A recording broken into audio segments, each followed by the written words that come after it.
오늘 제목은 누가 주인이냐입니다. 마태복음 22장 말씀을 가지고 함께 나누도록 하겠습니다. 여러분의 인생에서 여러분은 누가 주인으로 살고 있었나요? 여러분의 주인은 누구인가요? 돈이죠. 여러분한테는 지금 더 중요한 것이 있잖아요. 그렇죠? 하나님보다. 안 그래? 그렇죠? 이렇게 솔직하면 이제 오늘 주인이 누군지를 분명히 알아야 되는 거죠. 그렇죠? 건강이죠. 내가 사는 동안 제일 중요한 게 건강이라고 생각할 수도 있어요. 그런데 그 또한 한번 더 생각해 보셔야 돼요.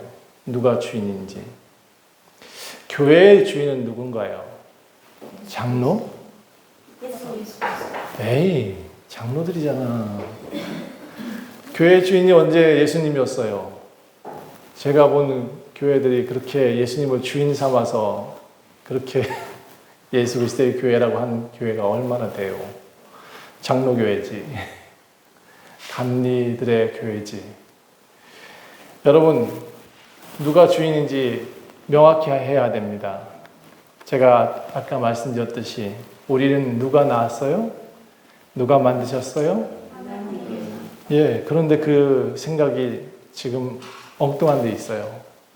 우리는 하나님 만들지 않았다 라고 말하고 싶어 해요. 이상하게 또 살아가면 살아갈수록 배우면 배울수록 점점 더 그분을 주인으로 여기고 그분을 하나님으로 여기진 않으려고 하는 사람들이 참 많은 것 같아요. 여러분한테 지금 묻는 거 아니에요. 누가 주인이냐? 저 바깥에 있는 사람들한테 물어보면 똑같이 얘기합니다. 집이 주인이죠. 자식이 주인이죠. 예, 그 주인들이 과연 누구의 주관을 받는지를 좀 한번 생각해 봤으면 좋겠습니다. 예전에 예수 믿지 않는 사람들은 그래도 교회에 대해서 이렇게 생각했어요. 기독교인들에 대해서 막연하게도 쟤네들은 진짜 신기해. 어떻게 교회에 들어가기만 하면 저렇게 착해지냐. 어떻게 저렇게 교회에 가기만 하면 사람이 변해서 이웃을 사랑하냐. 어떻게 저 술고래가 교회에 갔는데 저렇게 집사가 되냐. 놀라운 일들이 일어났다고요. 어려운 사람들한테 나눠주는 모습을 보고 저렇게 망나니가 가가지고 사람들을 밥 퍼주고 있네. 예, 그런 놀라운 곳이 교회였습니다. 그래서 사람들은 우리 교회를 바라볼 때 참 놀라운 곳이야, 또 부러운 곳이야, 막연한 기대감이 있었습니다. 평소에 교회 나가지 않더라도 야, 내가 교회 가면 힘들면 목사님이 기도해 주지 않겠어? 라는 기대감이 있었어요. 근데 작은 믿음일 수도 있겠습니다. 그런 믿음이 예전에는 교회를 향해서 있었는데 요즘은 정반대 현상이 좀 일어나고 있어요. 특히 시골 교회는 그래도 좀 나아. 제가 보니까 시골 교회 가보니까 다 그래도 도심지 목사님하고 교회들이 성도들이 다 농부라 그런지 다 그렇게 좀 잘 지내는 것 같아요. 도심지에 가서 보니까 좀 인식이 좀 달라요. 목사님들을 바라보는 모습이라든지 교회를 향해서 가는 모습을 보면 너무 풍족해서 그런가? 뭘 조금 줘도 별로 좋다고 안 하고 뭔가 자기들한테 뭔가 크게 변화를 줘야 그나마 좀 인식을 좀 하는. 근데 대다수 어떤 사람들이 이제 교회를 향해서 어떤 마음을 갖고 있냐면 교회는 그래도 좀 좋은 곳이야 라고 생각해야 줘야 되는데 교회는 나쁜 곳이야 라고 말하는 사람들이 늘어나고 있습니다. 그래서 요즘 교회가 뭘 전해요? 복음을 전하잖아요. 이 복음을 전하는데 이 복음이 좋은 소식이라는 뜻이에요. 굿뉴스예요. 그런데 이게 나쁜 뉴스가 되고 있어요. 그래서 사람들이 교회 갑시다 라고 하면 나쁜 곳에 왜 가? 이렇게 자녀들한테 가르치고 있는 세상이 되어버렸어요. 자, 그런데 저는 그럼에도 불구하고 우리 교회들은 앞으로도 믿지는 장사 좀 해야 된다 생각해요. 어떻게든 우리는 믿지는 장사를 해야 될 것 같아요. 세상 사람한테 또는 하나님한테 우리가 보여질 때 우리 것, 내 것 이것을 너무 추구하다 보니까 결국 우리 것도 다 잃어버리는 그런 결과를 낳지 않았을까. 그러면 앞으로는 어떻게 될 것이냐? 좀 세상이 좀 비방 계속 하겠죠. 세상의 인식은 아직 잘 바뀌지 않겠죠. 그럼에도 불구하고 우리는 세상의 희망의 끈이 되어야 됩니다. 따라합시다. 희망의 끈이 되자. 희망의 끈이 되자. 교회는 사람들이 질타하고 사람들이 나쁘다고 말하고 그렇다고 할지라도 누군가는 건져야 됩니다. 누군가는 아픈 사람을 싸매야 됩니다. 세상이 아무리 뭐라 그래도 우리는 교회의 주인은 예수라고 말을 해야 됩니다.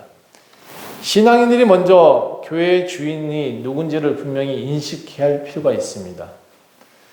다시 물어볼게요. 교회의 주인 누구예요? 그럼 다시 또 물어볼게요. 인생의 주인은 누구예요? 네, 그 인생의 주인을 정확히 명확히 하시면 오늘 말씀의 내용들이 이해될 수 있어요. 그리고 현대교회의 문제점도 다 해결할 수가 있어요. 이 주인 의식이, 주인이 누군지를 아는 의식이 분명히 우리를 삶을 변화시킬 수 있어요. 자, 오늘 본문을 보면 예루살렘 종교 지도자들이 종교 지도자인 바리새인들이 예수님을 매우 불편하게 하고 있습니다. 자기들이 회당의 주인이고 성전의 주인이에요. 예수님은 지금 이방인이에요. 예루살렘에 올라가서 예수님이 제일 먼저 뭐 했어요? 다 때려부셨잖아요. 그렇죠? 장사하는 사람 다 내쫓았죠. 그때도 그렇게 얘기했어요. 여기는 기도한 집인데 장사치로 만들었어. 그렇게 말하잖아요. 근데 이 바리새인들은 지금 거기 가서 뭘 하고 있냐? 장사치들의 우두머리 역할을 하고 있었어요. 내가 지도자인데, 내가 바리새인 중에 바리새인인데, 내가 너희들의 지도자인데 라는 식으로 얘기를 하고 있어요. 그런데 자기보다 더 높은 지도자가 왔어요. 그럼 어떻게 해야 돼요? 자리를 내어줘야 되잖아. 이 사람들은 자리 내줄 생각이 없어요. 주인이 뒤바뀌었어요. 지금 상황이. 예수는 너무 바른 말을 하고 있습니다. 임금님이 결혼식에 초대했는데 거절한 사람이라고 예수님 대놓고 질타를 하셨어요. 청함을 받은 사람들은 많은데 택함을 받은 사람들은 적다. 그 중에 너네들은 택함을 받지 못했다. 종교 지도자들한테 옳은 말을 하십니다. 이 종교 지도자들 바리새인들은 귀를 막기 시작해요. 예수의 말을 듣기 싫어합니다. 말하는 것마다 옳으네. 그런데 듣기 싫어. 그래서 그때부터 어떻게든 예수를 죽여야 된다라는 결론을 냈어요. 사람들은 어떻게 죽일까 모의합니다. 어떻게 올무에 걸리게 할까? 어떻게 꼬투리를 잡아볼까? 열심히 의논을 했어요. 바리새인들, 사두개인들, 율법사기들이라는 사람들, 대제사장들 다 모여가지고 열심히 의논했는데 한 가지 묘수를 생각해냈어요. 야, 로마법을 적용시켜서 죽여야 되겠다. 그래서 아주 좋은 말로 시작합니다. 선생님, 당신은 참 좋은 분이에요. 그런데 진리로 하나님의 도를 가르치신 아주 진리의 사도세요. 이렇게 띄워줘요, 예수님을. 그리고 또 뭐라 하는지 아세요? 사람을 외모로 보지 않으시는 아주 존귀한 분이세요. 듣기에 다 좋은데 사람들에게 거리낌이 없는 그런 분이시죠. 그래서 우리가 질문을 하나 할게요. 답을 좀 해주십시오. 예수님은 바짝 띄워놨는데 한다는 얘기가 답을 하나 해주셔야 됩니다 라고 질문하겠다고 얘기합니다. 근데 그 질문의 내용을 들어보세요. 이 질문 내용이 아주 애매합니다. 뭐라고 하냐면 당신은 어떻게 생각하세요? 우리가 지금 세금을 내야 되잖아요. 가이사한테 세금을 내야 되잖아요. 이 세금 바치는 게 옳습니까? 나쁩니까? 물었어요. 세금 내는 게 맞아요? 틀려요? 맞아요? 세금 내는 게 맞아요? 틀려요? 가이사에게? 자, 예수님이 그들의 악한 의도를 이미 알고 있었어요. 대답하시기를 외식하는 자여 왜 나를 시험하느냐 라고 호통부터 치세요. 이놈들 이렇게 먼저 하셨어요. 그런 다음에 뭐라 하냐면 세금 낼 돈을 나한테 보여줘 라고 말합니다. 그래서 그 사람들이 한 데나리온을 가져다가 예수님께 보여줍니다. 자, 오늘 주보를 보세요. 주보 첫 면에 보시면 동전이 보일 겁니다. 그 동전에 지금 누구의 형상이 그려져 있을까요? 그래서 예수님이 물었습니다. 누구의 형상이냐? 예, 바리새인들이 대답하기를 가이사의 형상입니다 라고 말했어요. 가이사의 것은 가이사에게, 하나님 것은 하나님께 바치라, 이렇게 예수님이 대답을 해요. 그래서 그들은 이 말씀을 듣고 대단히 놀라며 여기며 떠났다라고 되어 있어요. 우리가 지금 보기에는 그게 뭐야? 가이사의 것은 가이사에게, 하나님 것은 하나님께 바치라? 이게 우리한테는 감흥이 없어요. 왜냐? 우리는 이 배경을 모르거든요. 이 동전의 배경을 이해하셔야 돼요. 가이사의 형상이 그려진 동전은 가이사에게 내라, 이렇게 말하고 있는 겁니다. 하나님의 형상이 그려져 있다면 하나님께 내라, 하나님 것이라면 하나님께 바쳐라, 이렇게 얘기를 한 거죠. 결과적으로 이 세금을 내라고 한 거예요? 내지 말라고 한 거예요? 내라고 한 거예요. 이 내용 중에 제가 지금 한 내용 중에 빠진 내용이 있어요. 이 형상과 글이 누구의 것이냐라고 물었어요. 형상은 가이사의 것이라는 대답을 들었어요. 그런데 제가 빠뜨린 내용이 하나 있어요. 글이 그 안에 적혀져 있어요. 그 글이 뭐라고 되어 있냐면 로마의 라틴어로 되어 있어요. 자세히 한번 보시겠어요? 여러분이 보시면 좀 이해하실 수 있어요.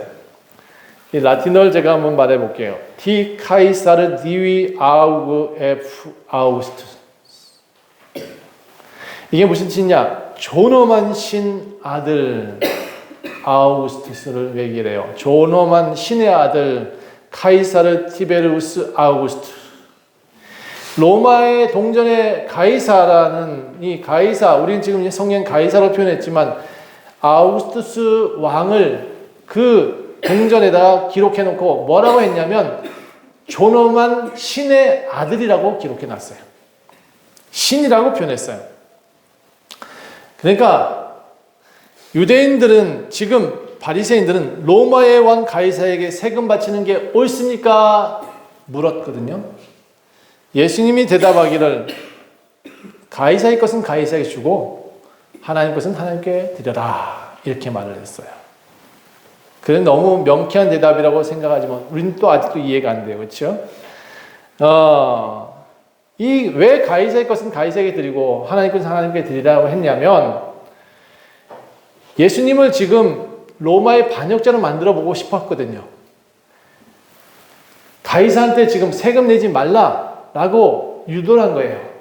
당신이 유대인의 왕으로 오셨다면서 그러면 지금 우리가 내고 있는 세금이 잘못된 건 아니냐. 저 로마한테 봉기하라는 뜻입니다.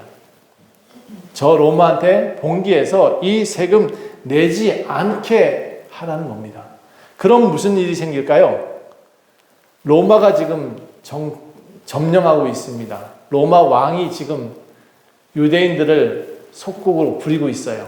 세금을 지금 내야 되는 입장입니다. 근데 세금을 내지 못하게 하는 왕이 나왔어요. 이건 뭐예요?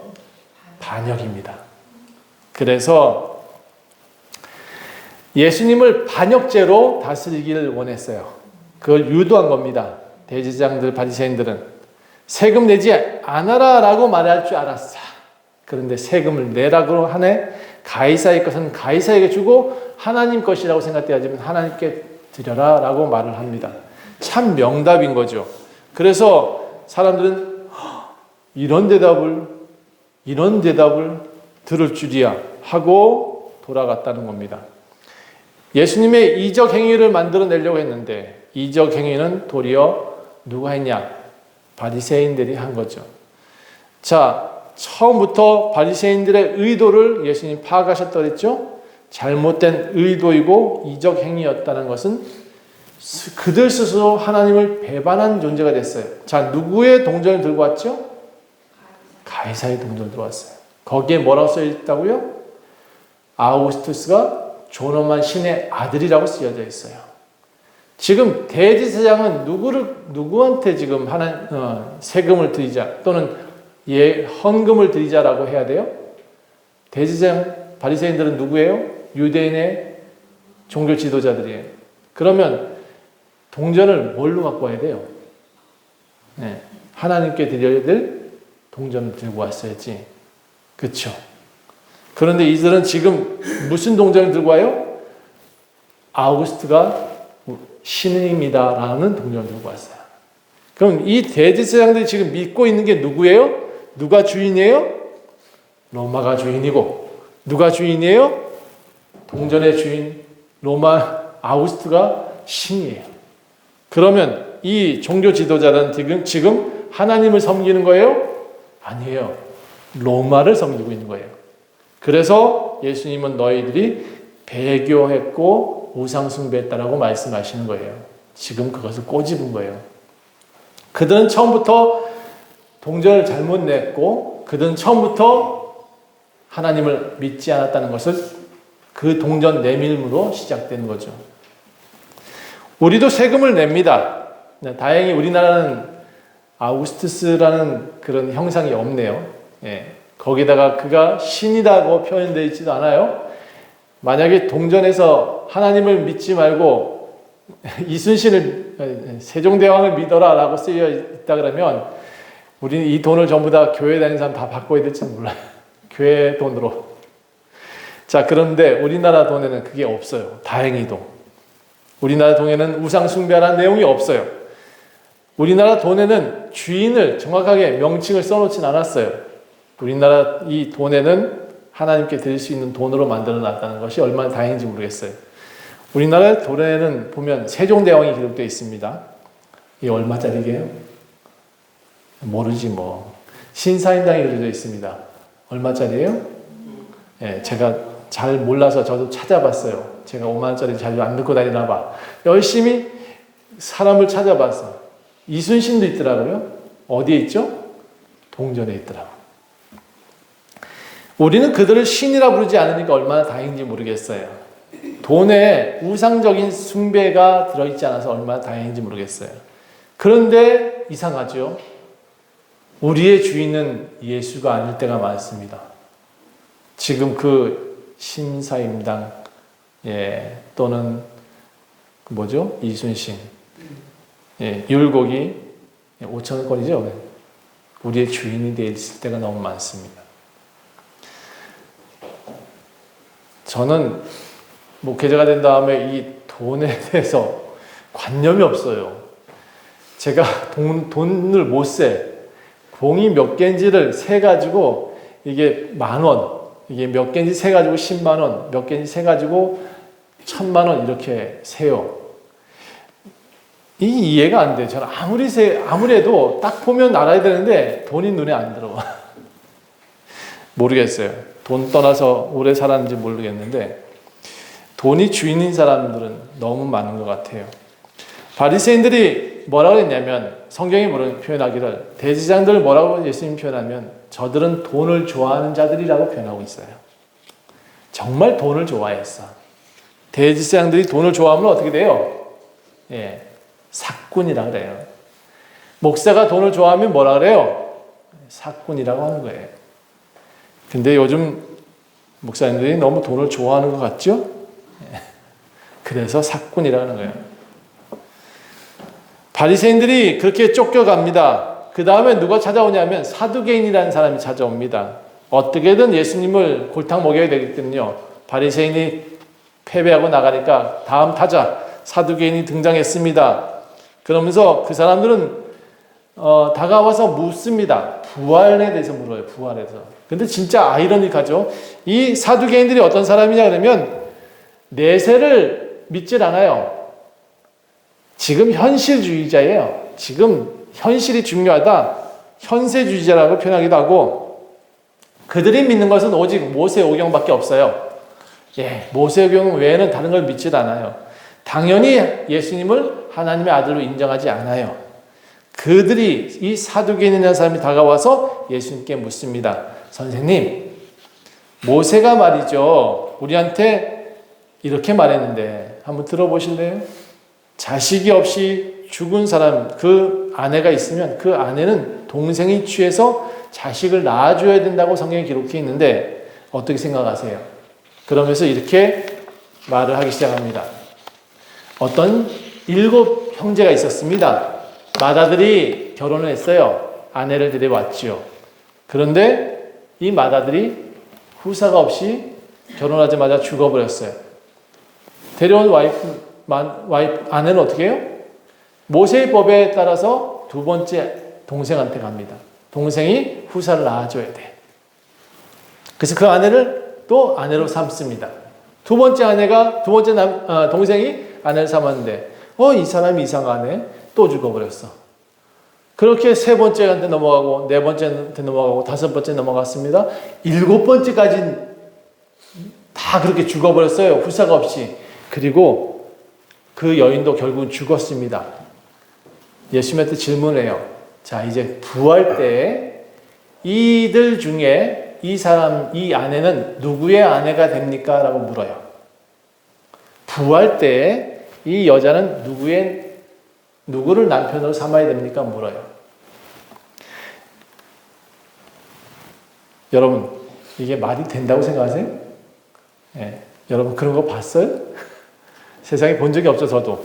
억지죠. 억지예요. 지금 사두개인들은 예수님한테 2번째 타자로 와가지고, 무슨 잽을 날리다가 한번 KO 당하고 나간 다음에 2번째 주자는 예수님한테 부활을 들고 나와요. 왜냐하면 예수님은 부활을 얘기를 했거든요. 예수님은 하나님 나라를 얘기하고 있거든요. 저 죽으면 우리가 하나님 나라 간다고 얘기하고 있거든요. 그런데 이 사람들은 그거를 반대하고 있는데 부활을 이 사두개인들이 얘기를 하고 있어요. 얼마나 아이러니한지 모르겠어요. 그들이 스스로 부활이라는 말을 내미는 것도 가증스러운 일인데 거기다 억지로 지금 말을 깨워 맞추는 것 자체가 너무 듣기 싫은 거죠. 저 같으면 확 피하고 도망가 버릴 텐데 예수님은 또 명답을 얘기를 하십니다. 스스로 부활이 없다 하면서 예수님께는 부활 때를 주문하네요. 어떻게 해서든지 예수님을 곤란하게 하고 싶어요. 어떻게 해서든지 이 모세의 율법을 모욕했다는 모욕죄를 뒤집어 씌우고 싶어요. 더 나아가서 모세의 율법을 손가락질했다고 공개 처형을 하고 싶어 해요. 이들의 목적은 거기 있었어요. 그런데 예수님 또 너무나 현명하시죠. 너희는 뭐라고 말씀하시냐면 너희는 성경도 모르고 하나님의 능력도 모른다. 이렇게 말했어요. 그리고 너희는 지금 크게 오해하고 있다. 제가 여러분 성경을 보니까 우리가 읽는 성경을 잘 모르는 사람들이 많아요. 그리고 진짜 오해를 많이 하는 것 같아요. 하나님 믿으면 다 부자 되나요? 하나님 믿으면 다 병이 낫나요? 하나님 믿으면 차가 나를 들이받아도 난 사나요? 아니거든요. 그런데 우리는 그런 기도를 해요. 하나님 나는 보호해 주시옵고 하나님 나는 살려 주시옵고 하나님 나는 나만큼은 잘 되게 해 주시옵고. 그렇죠. 너무 억지주장을 하고 있는 거예요. 사두개인 같아. 많은 이들이 성경을 믿어요. 그런데 이 성경을 어떻게 믿어요? 부적으로 믿어요. 누가 주인이에요? 성경책이 주인이에요. 이 성경책이 누구를 가르치고 있는지를 지금 정확히 모르고 있어요. 누구를 가르치고 있어요? 예수 그리스도를 가르치고 있죠. 이 사람들이 지금 성경을 믿는다 말하면서 예수는 죽이려고 하고 있어요. 자, 그런데 예수님은 또 너무나 현명하시죠? 너희는 성경도 모르고 하나님 능력도 모른다. 오해하고 있다라고 표현하시면서 너네들 너무나 아는 척하는 거 참 듣기 싫구나 이렇게 말해요. 실제 너희들은 바보구나 라고 호통치실 때도 있었어요.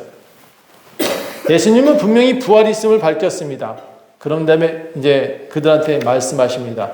부활 때는 부활이 있다라고 말하고 부활 때는 장가도 가지 않고 시집도 가지 않는다.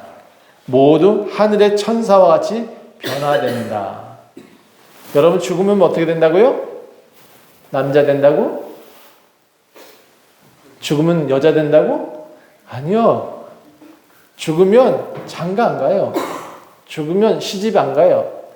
다 어떻게 돼요? 예, 올라가면 천사와 같이 변한대요. 거기엔 남자도 없고 여자도 없어요. 그냥 하나님 모습대로 그대로. 우리가 변화산에 가서 놀라운 광경을 봤어요. 제자들이.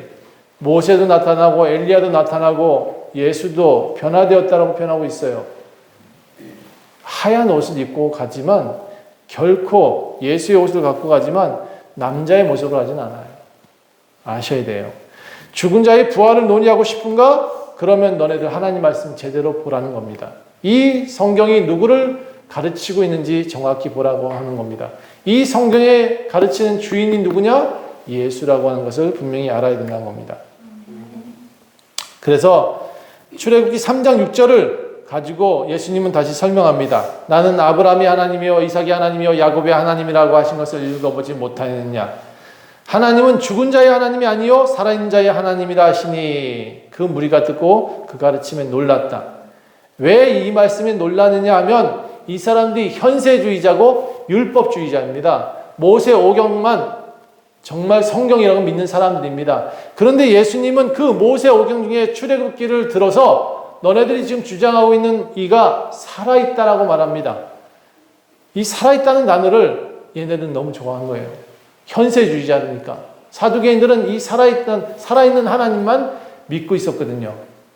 그래서 예수님은 너네들이 진짜 믿어야 될 대상이 누구냐? 하나님이시다라는 것을 가르쳐주고 있는 겁니다. 진짜 주인이 누구냐? 성경 아니고 모세 오경 아니고 하나님이라고 표현하고 있는 겁니다. 사두개인들이 지금 중요시하고 있는 현세주의, 이 현세주의를 예수님은 살아계신 하나님을 믿어야 된다는 말로 확실히 스트라이크를 날리셨습니다.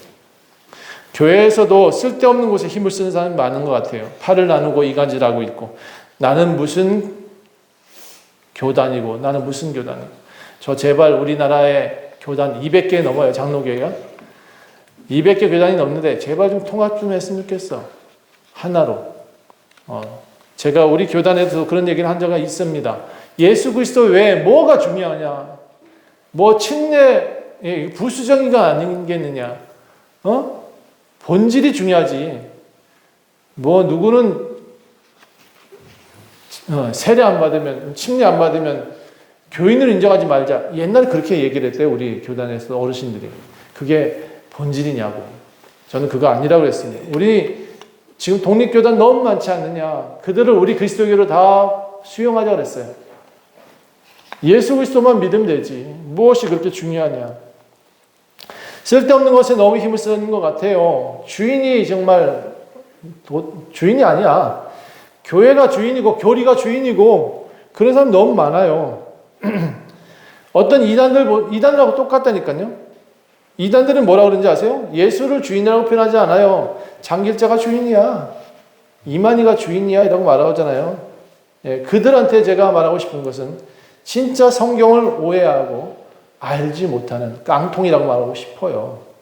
그들은 성경을 진짜 알고 있다 그러면 우리 교회들한테 예수님한테 그런 짓을 할 수가 없어요. 제가 보기에는 여전히 제일 먼저 십자가에 달아 매달 사람들이에요. 그 사람들. 왜? 예수는 죽어야 되거든. 예수는 주인 되면 안 되거든. 옛날 사두개인들은 모세의 율법을 너무나 중요시했어요. 하나님을 중요시한 게 아니에요. 그들의 위치가 중요했어요. 그들이 주장하고 있는 이 성경 모세의 율법이 중요했어요. 현세를 강조했어요. 그나마 하나님을 믿고 있는데 하나님을 믿는 게 아니에요.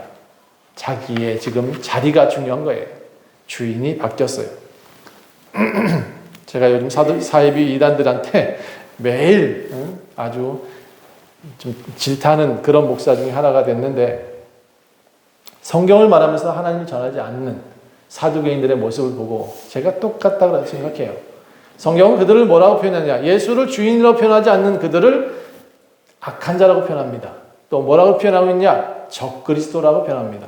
그리스도의 적이다. 지금 이 땅에 하나님을 주인으로 섬기지 않는 사람, 예수를 주인으로 섬기지 않는 모든 사람은 적그리스도인 거죠. 그들한테는 구원이 없다고 성경은 분명히 선언하고 있습니다.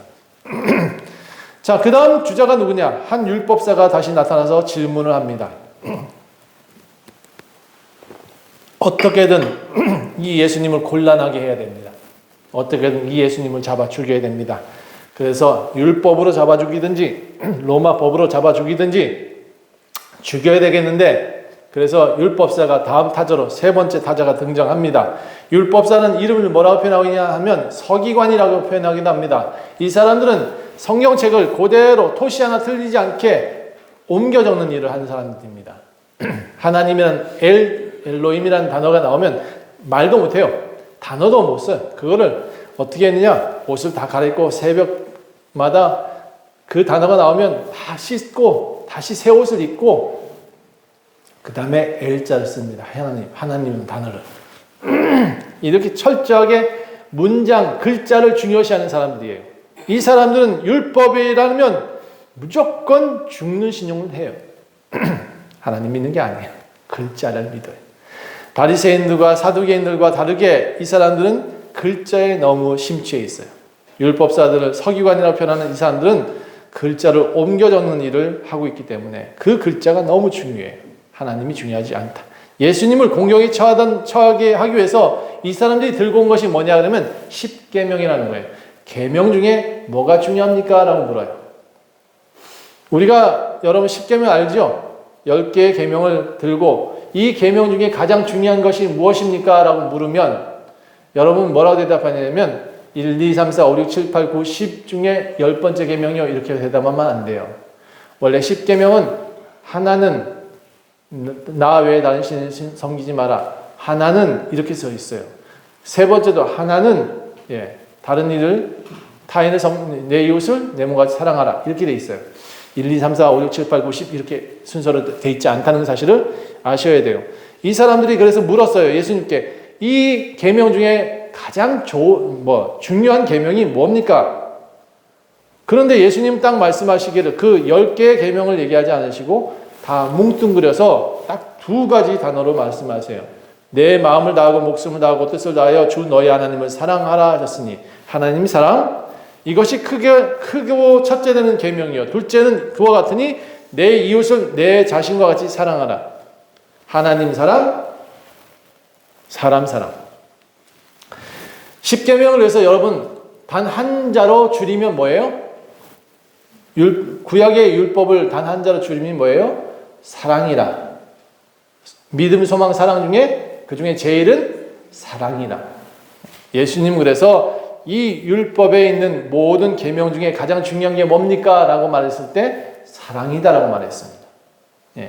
그러니까 첫 번째 계명이 중요하고 두 번째 계명이 중요하고 이렇게 말했다면, 만약에 그렇게 말했다면 이 율법자들은, 글자주의자들은 뭐라고 했냐면 그러면 두 번째 계명은 왜 안 중요한데?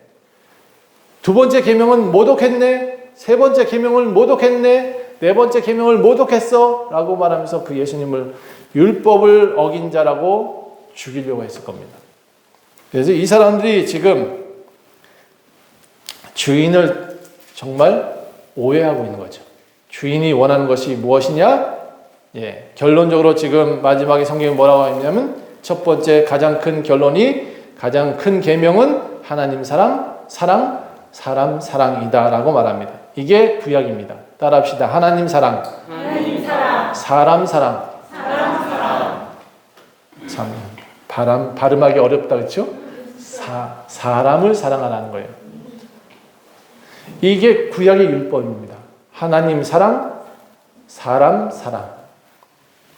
내 이웃을 내 몸같이 사랑하라. 우리 그렇고 있나요? 이 말씀대로 우리는 하나님을 사랑하고 있나요? 사람을 사랑하고 있나요? 나도 사랑하지 않는데 누굴 사랑해? 이 몸도 내 스스로 나도 포기하고 사는데 그래서 제가 항상 부탁드리죠. 여러분부터 사랑하세요. 그리고 이웃도 사랑하세요. 자, 옆에 있는 사람 오늘 사랑하라 했으니까 손 한번 잡아주고 잘 오셨습니다. 사랑합니다. 건강하세요. 사람 사랑 다른 게 없습니다. 관심 가져주고 만나고 대화해주고 웃어주고.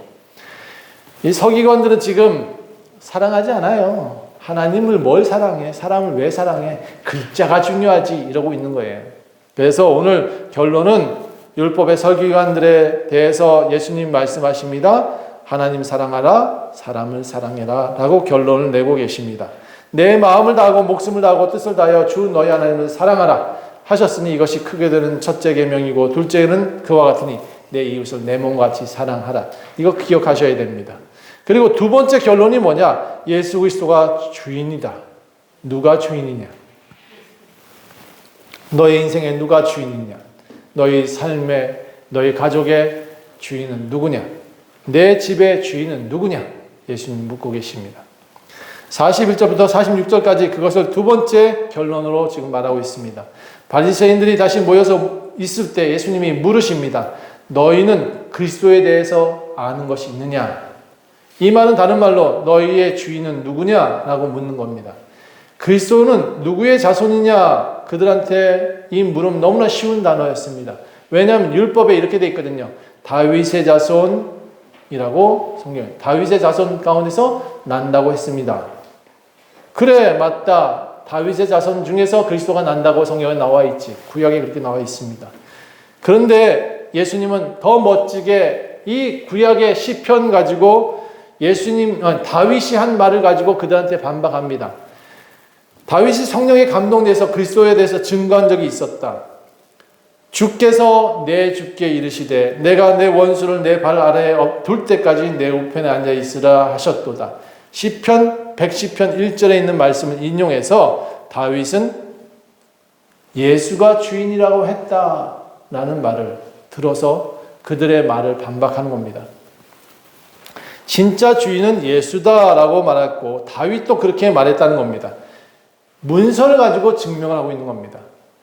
우리가 만약에 판사가 판례를 가지고 와서 이런 이유 때문에 당신한테 이렇게 죄를 매깁니다 라고 판결하잖아요. 그들이 근거를 삼는 것은 뭐냐면 변호사의 변론도 있고 검사의 항소도 있지만 판례를 가지고 얘기를 합니다. 문서에 옛날에 어르신들이 다 이런 식으로 판례를 내서 죄를 판결했으니까 나도 그렇게 판결하겠습니다. 무엇이 증명하느냐면 서류예요. 서류. 이 사람들이 지금 그 서류를 가지고 들이대니까 이런 거예요. 너무 놀란 거예요. 예수님이 이런 서류가 있었다고? 다윗이 그랬다고? 예, 그런 거예요.